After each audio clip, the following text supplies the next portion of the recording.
E finalmente os vídeos do Egito estão de volta. Bem-vindo ao terceiro episódio do meu Olhar Egito. Hoje, nesse episódio de retorno, eu trago mais algumas curiosidades lá do Egito. Se você está assistindo esse vídeo em 2025, eu estive no Egito em 2023, no finalzinho de 2023. Passei o Natal lá, passei uma semana, quase 10 dias lá no Egito.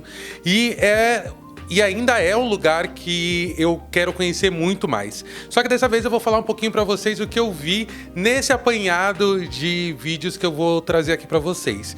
Bom, pra quem assistiu os dois primeiros vídeos, vocês viram como é que foi o processo de viagem para chegar até o Egito, como é que foi também a minha chegada no hotel e quais foram as minhas primeiras impressões. Então, eu fui no hotel que eu tava, né, que é Três Pirâmides, o nome do hotel, né, Front Três Pirâmides, alguma coisa assim.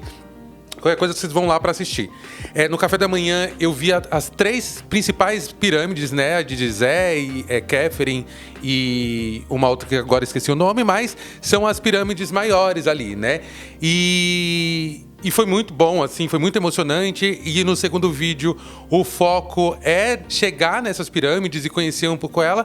E agora a gente vai conhecer a Esfinge. A Esfinge, ela existe há muitos anos. Acho que mais de 4.500 anos. Nas construções das três pirâmides, né, das três maiores pirâmides, a Esfinge também foi feita, ou se eu não me engano, ela foi feita um pouco antes. Só para que vocês possam entender, a pirâmide não fica num espaço isolado. Ela faz parte de um complexo, né? A pirâmide faz parte de uma coisa ainda muito maior. Então, se tem a pirâmide, vão ter alguns templos, né, próximos, um vale, né, como eles chamam. Esse espaço onde está a pirâmide se chama Khafre.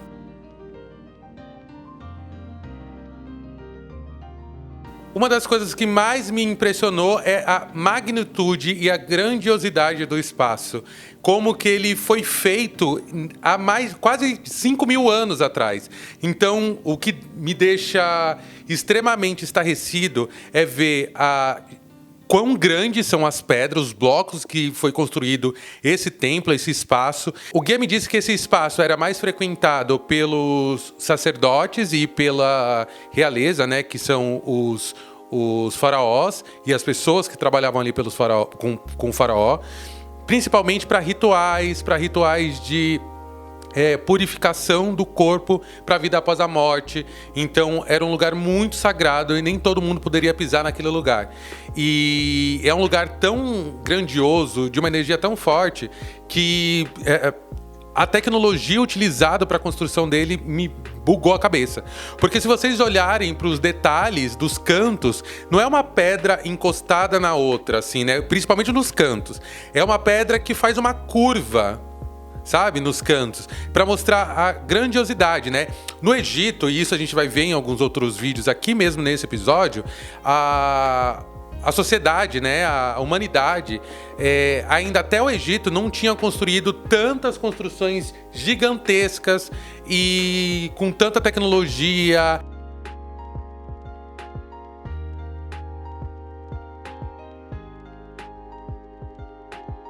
Eu entrei por esse complexo, né, e vi esses espaços onde eram feitos a limpeza do corpo, né. Então era ali, em cada detalhezinho que vocês viram no vídeo, eles separavam os órgãos, ele limpava o corpo, ele preparava para a mumificação. Eram feitos vários rituais. O ritual de enterro, né, de mumificação do faraó, ele levava em cerca de meses, assim, para preparar tudo, né? E todo mundo fazia parte disso. Isso eu não sabia, né? E muitas oferendas, muita gente trabalhando. Então, saía desse complexo, tinha um corredor que levava até o sarcófago mesmo, né? Onde que seria enterrado. No caminho, né, para a saída desse complexo, você passa por um corredor e aí tava muito cheio. Isso eu achei muito legal porque os povos árabes ali de perto do Egito, ou mesmo o próprio Egito, eles têm muito forte isso de ir até esses lugares históricos para aprender sobre os seus ancestrais. Então tinha muita criança, e é a segunda vez que eu vou para países árabes e eu sei o quanto que a minha imagem, enquanto uma pessoa preta retinta, de dreads, chama a atenção. Então me chamavam para tirar foto, as crianças perguntavam de onde eu era, e isso aconteceu em praticamente todos os templos que eu fui. Gente. E aqui, assim como na Turquia, as pessoas pedem para tirar foto porque, né? Eu sou tão fascinado com o Egito que eu comprei uma coleção chamado Biblioteca Segredos do Egito, que vem nessa caixinha aqui, né? E aí vem um livro chamado O Grande Livro da Mitologia Egípcia. Tem também esse aqui, que é o Livro dos Mortos do Antigo Egito. Então, quando a pessoa morria, fazia-se um texto sobre os deuses que ela mais era mais próxima e tal. Eu tô lendo ainda esse primeiro, mas um livro que eu vou utilizar hoje aqui para a gente poder conversar é esse aqui, ó, Segredos do Egito. Esse aqui fala mais sobre arquitetura, sobre objetos, sobre alguns espaços lá que hoje a gente vai conversar aqui, ó. Por exemplo, tem um capítulo que ele fala das grandes construções. Olha só que bacana. Os egípcios destacaram-se principalmente pela sua arquitetura e tendência de construir monumentos grandiosos. Sua arte pictórica mostrou-se pouco criativa, colocada a serviço da religião. Era fixada num padrão comum, característico por mostrar a imagem com um torso e frente e os pés e cabeças voltados para outra direção. Isso aqui, eu acredito que é a imagem de uma pessoa do Ocidente falando. Porque quando a gente for entrar dentro de uma das tumbas que vocês vão ver hoje aqui, vocês vão ver que não tem nada de... Como é que diz aqui? Pouco criativo. Não. Se tem uma coisa que foi longe, é esse tipo de comentário muito colonizador, né? Mas, por exemplo, as pirâmides, que é uma das coisas que a gente vai ver aqui. Nesse caminho que eu estou fazendo agora, né, de saída do templo para ir para o lado de fora, eu dou de cara com a pirâmide de Khafre. É essa? Eu acho que sim. Não, de Khafre. Isso, porque nessa saída... Eu saio, dou de frente para a esfinge e atrás dela tem Khafre. E dependendo do lugar que você tá, a esfinge fica exatamente no meio, né, da pirâmide, assim, né? Então dá pra você ver ela exatamente... Imagina como é que era na época, né? Porque era colorido. E vocês vão ver que eu dou um zoom e dá pra ver ainda um pouco das cores. Imagina, gente, que tecnologia é essa que faz com que cores permaneçam ali por mais de 4.500 anos, por quase 5.000 anos, sabe? E a esfinge, que... meu guia já tinha falado no outro vídeo que não chamava esfinge, né? Que esfinge é o nome dado pelos gregos, que tinha uma escultura muito próxima da esfinge, que era associado a uma divindade grega, e que a esfinge, na verdade, não é feminina, é masculina, é a imagem do faraó, que era a representação do sol, que era o deus na terra. Sabe-se que a esfinge foi chamada de Abu-Hol e durante muito tempo foi pintada de vermelho, a cor do Egito.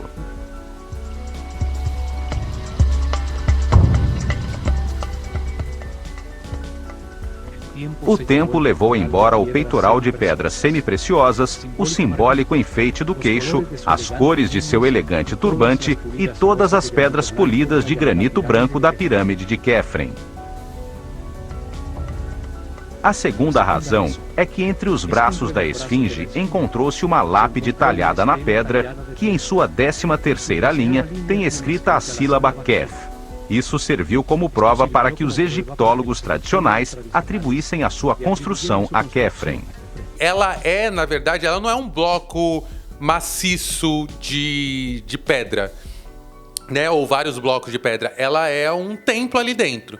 E pouquíssimas pessoas tiveram acesso ali internamente, né? Eu queria muito ter entrado, mas não podia entrar. E tem um outro detalhe, né, que em um período da história humana, se eu não me engano, eu não vou saber dizer, mas faz muitos anos, né?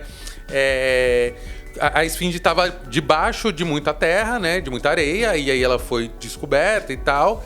E só que a parte das patas, né, depois que foi descoberta, devido a muitas chuvas, a erosão, ela foi se decompondo. E aí dá para perceber que foi feita uma restauração e dá para ver que foi utilizado outro tipo de pedra e não a pedra original para fazer as patinhas, né, da esfinge, que na verdade é um leão com cabeça humana. Foi incrível ver de perto. Eu ainda levei meu livro para lá. Quem me acompanha nas redes sociais já viu foto minha com guarda-armário lá. Gente, acabei de sair daqui de visitar a esfinge, que tá logo aqui atrás. Incrível, tirei foto e já vocês vão ver no feed. E eu descobri que tem também um espaço ali dentro da esfinge. Eu não sabia que tinha chega a ser um sarcófago ou não? A parte de dentro da esfinge não, também... Não, um templo. É um templo. Sarcófago para templos. Sim, ali é um templo ali dentro. E aí só National Geographic, essas coisas podem entrar lá porque aí paga e é bem caro. Mas vamos acompanhando aí, gente. Tem muita coisa para ver. A esfinge aqui do fundo. Tem uma coisa que eu venho aprendendo assistindo o documentário Olho de Horus, que muita coisa do Egito, daquela parte ali, dessa parte que eu tô mostrando, fica embaixo. E essa visitação no subsolo é muito rara, porque ali tem várias câmeras, é onde eles faziam a maior parte dos processos ali, onde que os sacerdotes mesmos ficavam, e tem uma cidade, uma comunidade que foi construída em cima desse espaço, e hoje o governo tem dificuldade de fazer um serviço arqueológico ali, porque tem muita gente, a densidade de pessoas morando é muito grande. Então parte dessa história está ainda embaixo da terra, que ainda a gente não consegue visualizar. Bom, saindo de lá, a gente fez um caminho muito interessante. Enquanto isso, fiquei conversando ali com um guia que falava em português. Eu dei a sorte de encontrar um guia que falava em português. E ele foi me falando sobre a política no Egito, que há quase 13, 14 anos atrás teve a Primavera Árabe. E vários espaços e várias casinhas que foram construídos lá foram construídos ilegalmente depois da Primavera Árabe, porque antes não podia ser construída ali, porque era área preservada. Então, várias questões sociais ali também. No caminho, a gente estava indo para onde ali, né? A gente estava indo por uma loja que vende papiro. Eu quis fazer esse episódio aqui para que vocês possam ver aqui atrás de mim, ó. Eu tenho o papiro que eu comprei nessa loja. E eu espero que vocês consigam compreender o que eu converso com uma das vendedoras, porque ela fala portunhol, mas muito próximo do português ali, que me explicou como é que o papiro era feito. Se por acaso não der para entender muito, coloca a legenda que dá para entender, tá? Vou explicar como os antigos egípcios faziam. Papel de papiro desta planta, chamada planta do papiro também, ok? Mas só para dar um resumo aqui para vocês. O papiro é feito de uma planta, planta do papiro mesmo, né? E ela é muito sagrada, porque o caule dela tem um formato da pirâmide, do triângulo, que é o formato da imortalidade. A folha dela parece um sol, que é considerado o deus para os egípcios, né? Para mim também.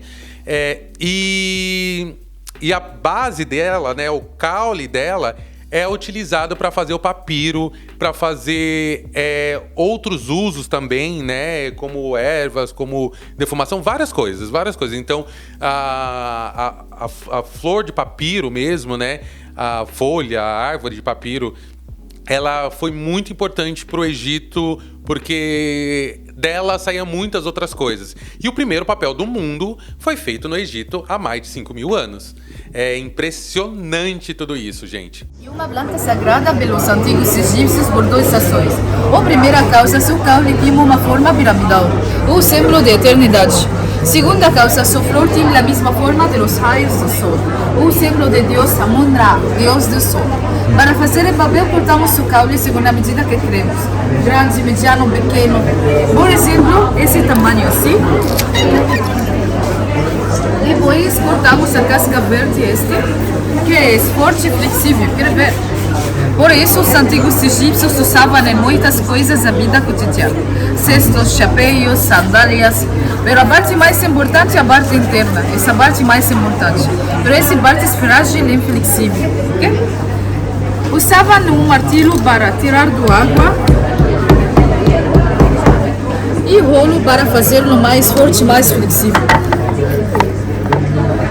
Agora é forte e flexível. Depois nós ponemos em água por uma semana.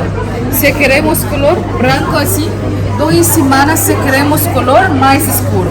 Mais tempo em água, mais escuro. Ok? Depois nós colocamos as lâminas do água, as ponemos entre os tecidos em uma forma vertical e horizontal, até formar o quadro. Sem química, só o açúcar se faz como uma gelatina. Isso pega nas lâminas juntos naturalmente. Pegamento natural. Sim. Okay? Até formar o quadro. Depois nós ponemos abaixo a prensa por uma semana. Antigamente não havia prensa. Os antigos egípcios usavam pedras. Agora a prensa é mais fácil. Depois de uma semana abaixo a prensa, obtemos o papel do papiro. Esse é o primeiro papel em todo o mundo.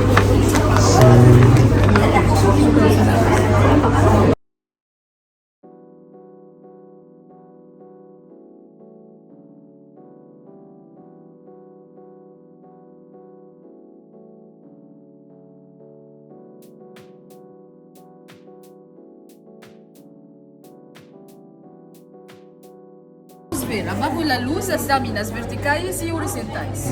Esse é o original. O falso só uma direção, vertical ou horizontal.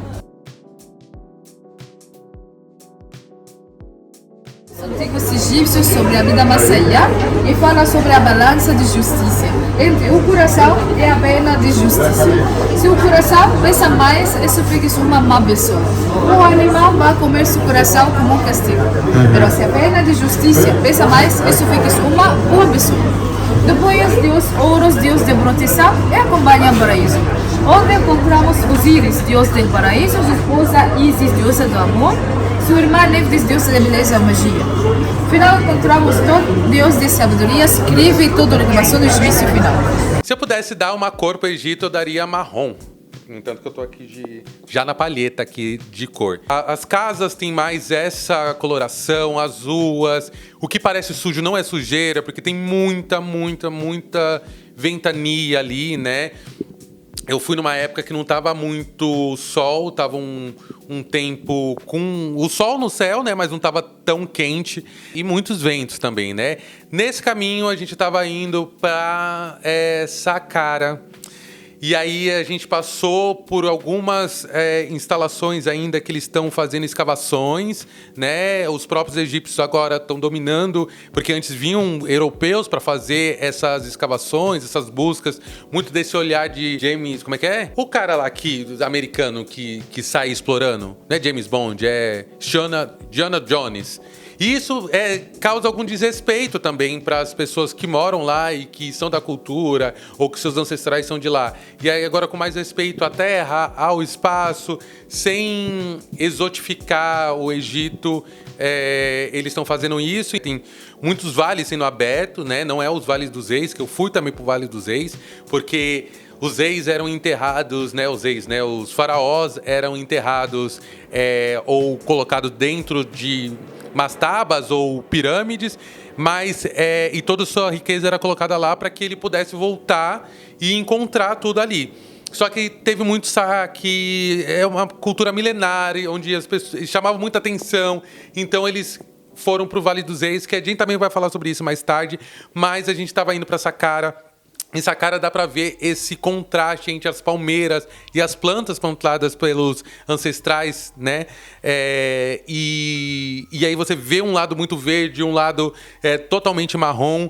E a gente, olha, quando foi chegando perto da pirâmide escalonada, que foi uma das primeiras pirâmides construídas pelo egípcio, é surreal.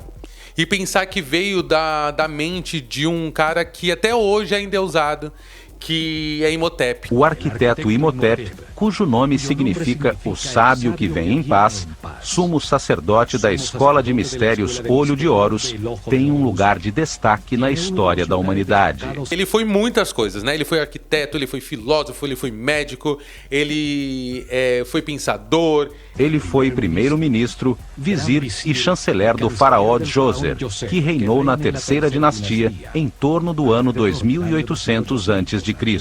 Sei lá, ele é um cara sobre-humano, sabe? E, no entanto, ele foi endeusado. Algumas poucas estatuetas o retratam como uma pessoa simples, usando roupas sóbrias como as de um monge. E para a construção dessa pirâmide escalonada, que não era só a pirâmide, como eu disse para vocês, a pirâmide faz parte de um complexo muito maior, com mastabas, com um muro cercando, com outras instalações, com construções abaixo da terra também, muitas construções abaixo da terra. Ele foi o pai da arquitetura, passando de trabalhos com madeira e barro a trabalhos com blocos modulares de pedra.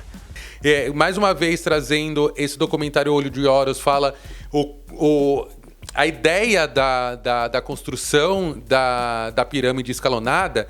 Ela não é apenas um espaço para o sepultamento de um faraó, mas também um espaço de energização, de espiritualidade. Então tem muitos detalhes.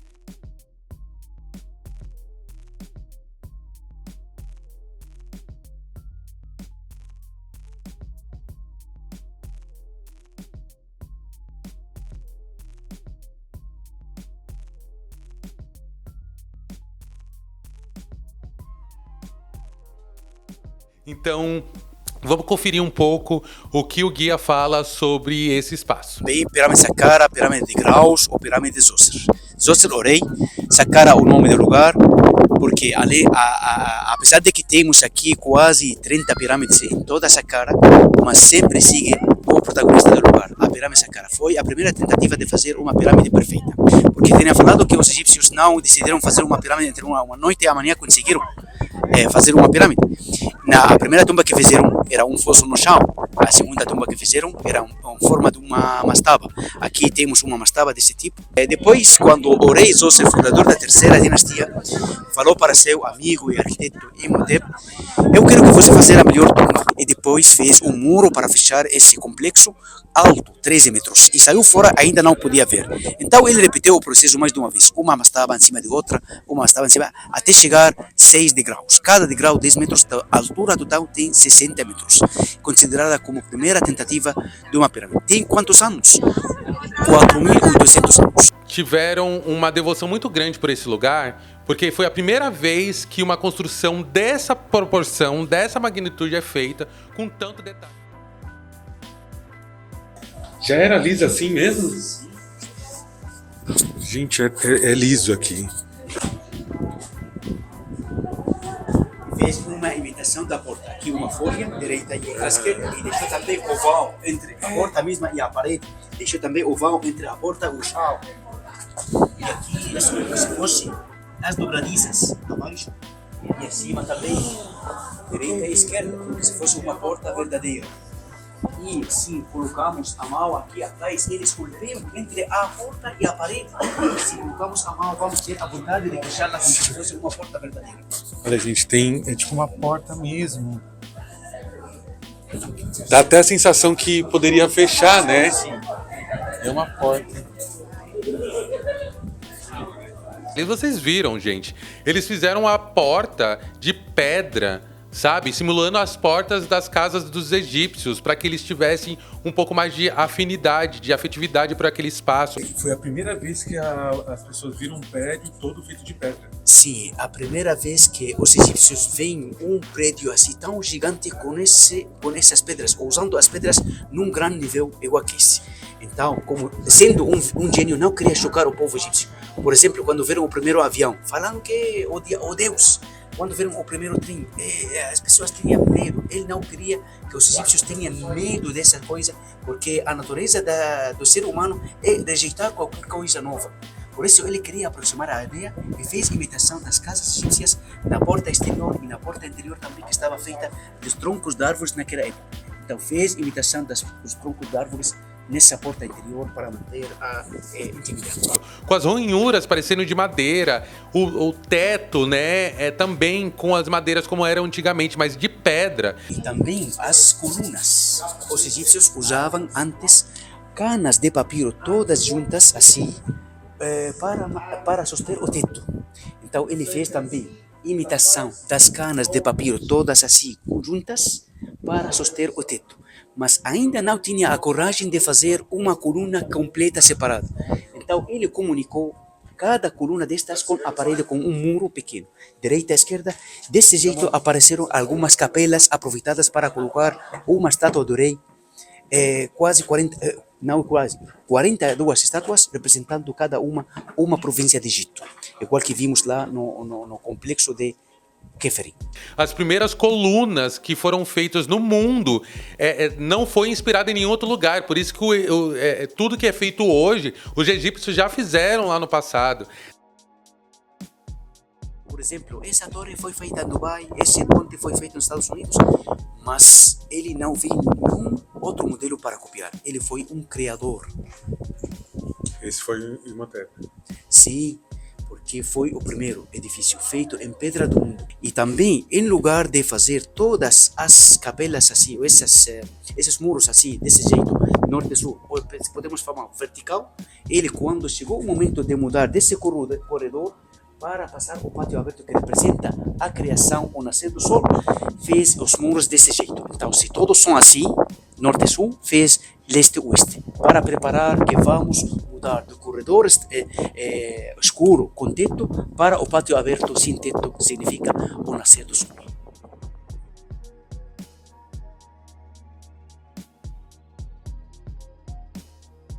A ideia era entrar para um ambiente com um pouco mais de escuridão, com algumas luzes e tal, porque era fechado, e você seguia até a saída que dava de encontro com a pirâmide, né, escalonada. E aí ia clareando, sabe? Você sairia da noite para ir pro dia. E aí lá, gente, é surreal o tamanho da pirâmide, as paredes, né? Já se decompondo um pouco algumas partes das paredes. Eu queria muito ter entrado dentro na parte de baixo mesmo, né? Pra poder ver como é que é lá embaixo.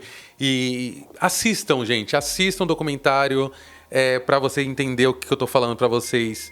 É muito grande. É muito grande. Uma das coisas que o guia disse pra mim é que, assim, o mundo conhece as 3 grandes pirâmides e a pirâmide escalonada. Mas no Egito existem pelo menos quase 100 pirâmides construídas. Muitas delas não dá para fazer visitação, fora as mastabas, né? Fora os espaços de enterro também das pessoas que trabalhavam para o faraó.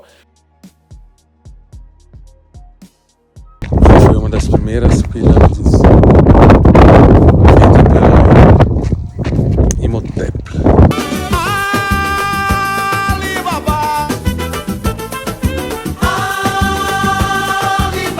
Agora vai chegar numa parte, gente, que eu acho que pouquíssimas pessoas, quando fazem vídeo do Egito, falam sobre a fauna e a flora do Egito antigo. Tive a honra de ir numa tumba, né, e num espaço construído para uma das pessoas de confiança do faraó. Então, essa tumba aqui tem mais de 4.300 anos.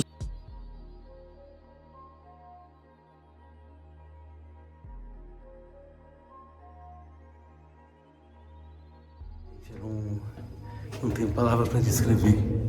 Acabei de entrar numa pirâmide. Na verdade, não é pirâmide, né? Aqui é um sarcófago. E que incrível ali dentro, vocês vão ver. Não acredito que eu toquei. Uma sensação muito boa, assim, sabe? De reconexão mesmo. Sabe como isso tudo. Como existe tudo isso. E eu acho que todo mundo deveria passar por essa experiência. Todo mundo deveria poder vir aqui e ver que a nossa história é milenar, sabe? dizer que foram os astronautas, que foram ETs, diminuir muito o poder da humanidade, sabe? Eu acabei de entrar numa tumba de mais de 4.300 anos, gente. Foi uma experiência muito incrível. E ela era assim, né? Quando você entra, só encontra a câmara de sarcófago. E essa câmara ainda tem um sarcófago que está feito de granito. O teto tem estrelas com 5 braços assim no teto, forma piramidal. Assim, para que não tenha obstáculo entre ele e o céu. Ele era uma pessoa que era muito ligada ao faraó, mas também era muito ligado ao dia a dia, né, das pessoas ali no Antigo Egito. Da sexta dinastia do ano 2340. Esse é ele aqui, né? Nisso. Olha aqui, essa também é uma barca de pesca feita de papiro. O papiro usado com várias coisas, não só o papel, barcas de pesca, chinelos. Também tiravam ou faziam do papiro extrato, que era como essência de papiro. Aqui temos 3 pessoas nessa barca que estão pescando. Cada um tem uma missão nessa barca. Esse senhor, por exemplo, está controlando a barca. O primeiro está pescando com anzóis. O terceiro está aqui pescando com rede. Então, nenhum peixe parecido ao outro. Então, ele está queria enumerar a riqueza do Nilo e a flora e fauna. Então é como se fosse o National Geographic. Aqui gafanhoto, libélula, sapo. Meu Deus, Então, digo que ele está explicando toda a flora e fauna que existia. Realmente é o National Geographic aqui. Por isso digo, um vídeo não é uma cena. Isso aqui Essa é uma um- briga entre 2 crocodilos. E também porque os crocodilos e os hipopótamos compartilham o mesmo lugar, tá? Sempre vamos ver essa briga entre o crocodilo e o hipopótamo. Olha aqui. Outra vez podemos ver 3 pessoas na mesma barca. Então parece que essas barcas não cabem mais que 3 pessoas. Agora estão caçando hipopótamos. Olha aqui, com arpões e também com cordas. Esse tem os arpões e esse controlando com as cordas. Ai, gente, é a coisa mais linda. Como é possível tudo isso ter acontecido no Antigo Egito, Kemet, que quer dizer a terra dos homens pretos, né? Como que nossos ancestrais pretos eram inteligentes. Então podemos ver que eles separaram entre essa parte inferior, que representa a água de Nilo, com a riqueza da flora e fauna. E em cima temos outra vida em cima da água. Podemos ver esse senhor que está tentando controlar essa vaca para deixar que seu filhote pode mamar. E aqui temos um senhor que está ordenhando essa vaca. Então, todas essas atividades dia a dia, a vida cotidiana dos egípcios está descrita aqui. Vocês viram, eu fiquei muito embasbacado. Digo sempre que um milagre, o tê-lo feito assim, com essa perfeição, com os instrumentos que tinham naquela época.